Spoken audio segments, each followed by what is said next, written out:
भीषण अग्निकांड। उद्घोषित दोषी ने कोर्ट परिसर से भागने की करी कोशिश। भारी बारिश से कई घरों व स्कूलों में घुसा पानी। विधानसभा तक पहुंची पत्र बम मामले की आंच। बीजेपी विधायकों ने अपने 1 माह की सैलरी मुख्यमंत्री आपदा राहत कोष में दे दी है। हिमाचल प्रदेश विधानसभा मानसून सत्र के दूसरे दिन बेरोजगार महासंघ ने विधानसभा का घेराव किया। विधानसभा के बाहर गरजे जिला परिषद कर्मचारी। नेता प्रतिपक्ष जयराम ठाकुर ने कहा कि इस सरकार ने 10 महीने में प्रदेश को 10 साल पीछे कर दिया है। जिला कुल्लू में काइस के तहत आने वाले सौर गांव में एक भीषण अग्निकांड का मामला सामने आया है। बता दें, सौर गांव में 2.5 मंजिला मकान आग की चपेट में चढ़ गया। इस हादसे में मां और बेटे भी झुलस गई है। घायलों को उपचार हेतु अस्पताल भिजवाया गया है। वहीं दमकल विभाग की टीम भी मौके पर पहुंच गई थी। जानकारी के अनुसार सौर गांव में 2.5 मंजिला मकान में अचानक ही आग लग गई। देखते ही देखते आग ने विकराल रूप धारण कर लिया और पूरे मकान को अपनी चपेट में ले लिया। घटना के दौरान घर में मौजूद मां और बेटी भी आग की चपेट में आने से पूरी तरह झुलस गई। स्थानीय लोगों द्वारा दोनों को उपचार के लिए स्थानीय अस्पताल कुल्लू लाया गया। इस अग्निकांड में लाखों रुपए का नुकसान हुआ है। उप अग्निशमन अधिकारी ठाकर दास ने बताया कि आग लगने की सूचना मिलते ही दमकल की टीम मौके के लिए रवाना हो गई। हालांकि आग किन कारणों से लगी है, इसका खुलासा अभी तक नहीं हो पाया है। दोषी ने अदालत में पेश होने से पहले ही अदालत परिसर से भागने की कोशिश करी, लेकिन दोषी इसमें सफल नहीं हो सका और उसे पकड़ लिया गया। दोषी की पहचान सिद्धार्थ निवासी लुधियाना पंजाब के रूप में हुई है। बता दें कि दोषी को पुलिस के पीओ सेल से हाल ही में गिरफ्तार किया था, जिसके बाद उसे बीते कल चक्कर स्थित जिला अदालत में मजिस्ट्रेट के सामने पेश करने के लिए लाया गया था। इसी दौरान उसने अदालत परिसर में छलांग लगाकर भागने की कोशिश की, लेकिन वह इसमें कामयाब नहीं हो सका और पुलिस द्वारा की गई तुरंत कार्यवाही से उसे पकड़ लिया गया। बताया जा रहा है कि जब दोषी सिद्धार्थ ने भागने की कोशिश में छलांग लगाई थी, उस दौरान उसे हल्की चोटें आई है। पुलिस के एक अधिकारी ने बताया कि सिद्धार्थ के खिलाफ पुलिस थाना बालूगंज में आईपीसी की धारा 224 व 504 के तहत मामला दर्ज करके आगामी कार्यवाही भी अमल में लाई जा रही है। भारी बारिश का दौर शुरू हो गया है। इसके साथ ही कई जगह भारी नुकसान भी हो गया है। बता दें कि ऊना जिले में फिर से तबाही होनी शुरू हो गई है। भारी बारिश के चलते ऊना को पंजाब के होशियारपुर से जोड़ने वाला घालूवाल पुल खतरे की जद में आ गया है। वहीं इस हादसे को देखते हुए प्रशासन ने पुल पर वाहनों की आवाजाही रोक दी है। सभी वाहन अब वैकल्पिक मार्ग हरोली रामपुर पुल से होकर जा रहे हैं। इसके अलावा करीब 100 करनाल जमीन पर पंचवार गग्रेड घालूवाल में आलू की फसल तबाह हो गई है। वहीं बारिश की वजह से कई घरों व स्कूलों भवनों में पानी घुस गया है। प्रशासन ने शिक्षण संस्थानों में अवकाश की घोषणा की है। जिले के खड्डों में अत्यधिक पानी आने के बाद सोमभद्रा नदी उफान पर है। विधानसभा में आपदा को लेकर पहले दिन हुए हंगामे के बाद दूसरे दिन भी चर्चा जारी रही। इस दौरान सत्ता पक्ष और विपक्ष के विधायकों ने मुख्यमंत्री के प्रस्ताव के समर्थन और विरोध में अपने विचार रखे। इस दौरान जिला चंबा के भरमौर से विधायक डॉक्टर जनक राज ने भी आपदा के दौर में सरकार को विधानसभा के अंदर घेरने की कोशिश की। साथ ही डॉक्टर जनक राज ने विधानसभा के अंदर पत्र बम मामला उठाने का भी प्रयास किया। हालांकि विधानसभा अध्यक्ष के रोकने के बाद इस मामले पर बात आगे नहीं बढ़ सकी। ऐसा है कि ये बहुत गंभीर मसला है और मैं स्पष्ट तौर पर ये कहना चाहूँगा कि जिस दिन से ये बात मीडिया के माध्यम से लोगों के सामने आई है, प्रतिदिन सैकड़ों लोग हमसे ये पूछते हैं कि आखिर सच्चाई क्या है। तो हमें लगता है कि हिमाचल प्रदेश विधानसभा सदन के भीतर हिमाचल की सब जनता को इस सारे विषय की जानकारी मिले, हिमाचल की जनता ये जाने कि असलियत में सच्चाई क्या है, किसने ये चिट्ठी लिखी, किसको लिखी, क्यों लिखी, क्या इसके तथ्य हैं। इस बारे में विस्तृत चर्चा जैसे आज जब हमने शुरू किया तो माननीय अध्यक्ष जी ने हमें ये आश्वासन दिया है कि मेरी बात को रखने का वो मुझे अलग से समय देंगे। तो उनके आग्रह को स्वीकार करते हुए मैंने इस बारे में अधिक चर्चा नहीं की है और जैसे भी कल या परसों मुझे इस चर्चा के लिए टाइम मिलेगा तो मैं इस सदन के माध्यम से हिमाचल के प्रत्येक जनता को इससे जुड़े सारे सवालों के जवाब दूंगा। बिल्कुल, ये मैं सदन के भीतर, क्योंकि ये मुद्दा केवल मुझसे संबंधित नहीं है, मेरी पार्टी से संबंधित है। और आपके चैनलों के माध्यम से मैं छोटी सी बात सब लोगों को ये बताना चाहूँगा, कहना चाहूँगा कि भाजपा विपक्ष की भूमिका में है और विपक्ष की भूमिका के चलते मेरा ये राजनीतिक धर्म है कि सरकार के कार्यों पर मैं सवाल उठाऊं। सरकार अच्छा भी कर रही है तो भी मैं कोशिश करूंगा कि उसमें कहीं कमी ढूंढूं। ये मेरा राजनीतिक धर्म है, मेरा लोकतांत्रिक अधिकार है। अगर सरकार के किसी भ्रष्टाचार की इतनी पुख्ता जानकारी जो इस चिट्ठी में लिखी है तो हम पत्थर बम का सहारा लेंगे। ये पत्थर बम इन्हीं के ही सरकार के किसी व्यक्ति का काम है जिसके लिए जबरदस्ती इन्होंने भाजपा को लपेटने की कोशिश की है, और इसका जवाब सदन के भीतर हम भी और भारतीय जनता पार्टी भी जोर शोर से देगी। विधायकों ने अपने 1 माह की सैलरी मुख्यमंत्री आपदा राहत कोष में दे दी है। नेता प्रतिपक्ष जयराम ठाकुर की अध्यक्षता में विपक्ष के 25 विधायकों ने 13,80,000 का चेक मुख्यमंत्री सुखविंदर सिंह सुक्खू को सौंपा है। नेता प्रतिपक्ष जयराम ठाकुर ने कहा कि विपक्ष पहले दिन से ही आपदा में सरकार के साथ खड़ी है। उनके विधायक अपने अपने क्षेत्रों में लोगों को राहत पहुंचाने में लगे हैं। बहुत क्षति हुई है और इस आपदा में विपक्ष ने बड़ा पहले से स्पष्ट किया है कि हम इस आपदा में साथ हैं। ये आपदा प्रदेश के लोगों के लिए है और प्रदेश के लोगों के लिए जो भी हम मदद कर सकते हैं वो मदद करने की कोशिश करेंगे। हमारे सभी विधायकों ने अपने अपने क्षेत्र में यथासंभव जो मदद ऐसे प्रभावित परिवारों को कर सकते वो की है।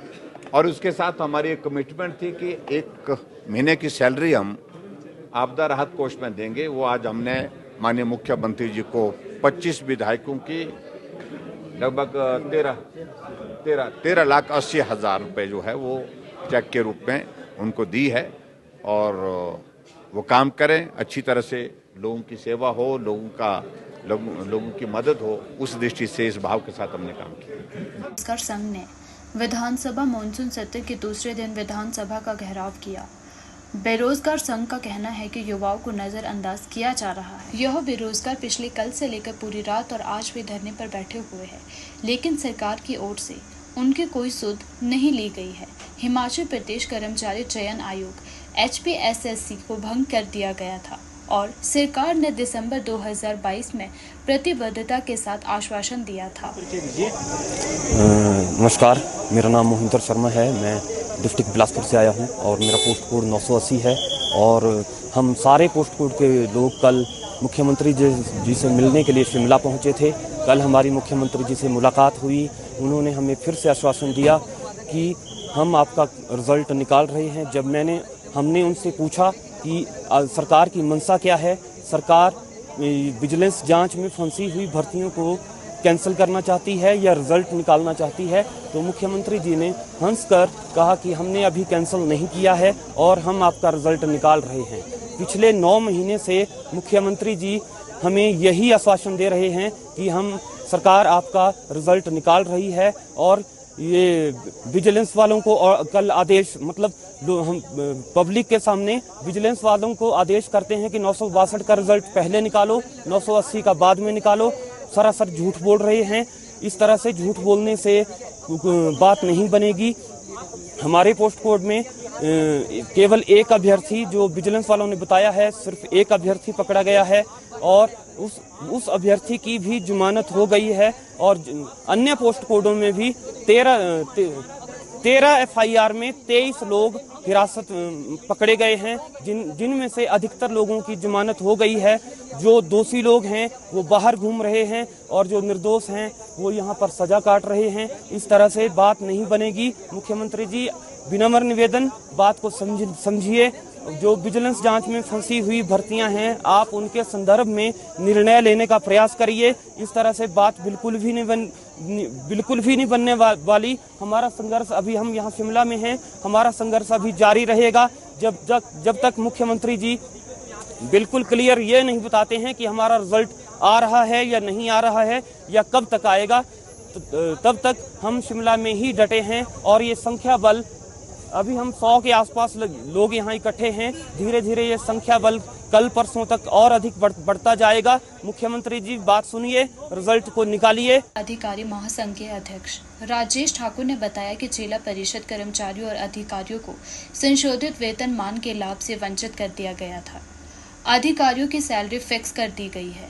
तमाम वित्तीय लाभ कर्मचारियों को नहीं मिल रहे हैं। प्रदेश में लगभग 4,700 जिला परिषद कर्मचारियों का भविष्य अंधेरे में है। कांग्रेस सरकार ने चुनावों से पहले कर्मचारियों को पंचायती राज विभाग में मर्ज करने की बात कही थी, जिसकी याद दिलाने आज कर्मचारी विधानसभा के बाहर पहुंचे हैं। राजेश ठाकुर, जिला परिषद कर्मचारी अधिकारी एवं महासंघ का अध्यक्ष।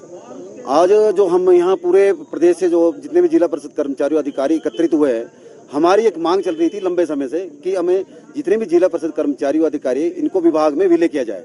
अभी हम जिला परिषद कैडर में जो कार्य कर रहे हैं, जिससे हमें परेशानी का सामना करना पड़ रहा है कि हमें जो जितने भी वित्तीय लाभ होते हैं वो हमारे अभी जब से 2022 से 3/1/2022 से जो नया पे स्केल आया वो ना तो अभी तक हमें आज तक मिला है और ना भी जो भी हमारे वित्तीय लाभ है सारे रोक दिए गए।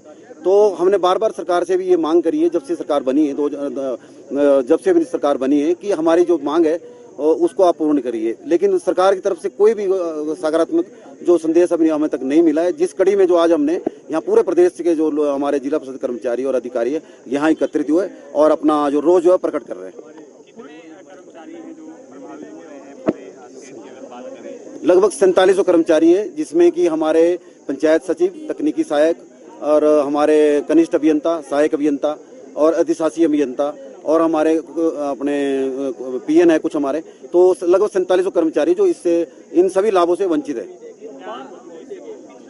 बात करें 2022 से पहले के जो लाभ हैं वो मिल चुके हैं आपको या नहीं मिल पा रहे हैं? कब से पेंडिंग है?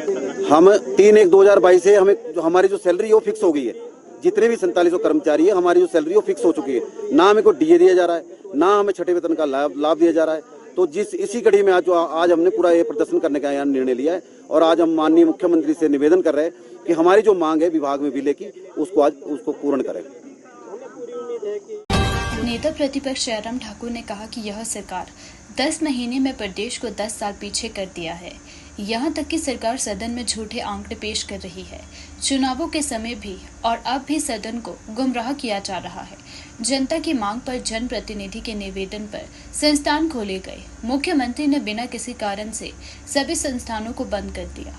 1050 से ज्यादा कार्यरत संस्थानों को एक दिन में ही डी नोटिफाई कर दिया। आज तक प्रदेश के किसी भी मुख्यमंत्री ने ऐसा नहीं किया। ऐसा करके सिर्फ लोगों को दुखी करने का काम किया गया है। विपक्ष लगातार सहयोग कर रहा है। जहां तक आपदा की बात है उसमें सहयोग देने के लिए विपक्ष ने पूरा सहयोग दिया है। चाहे वो केंद्र के नेतृत्व के साथ बात करने की बात थी, चाहे वो प्रदेश सरकार को सहयोग देने की बात थी, सब जगह बात की है, सब जगह सहयोग दिया है।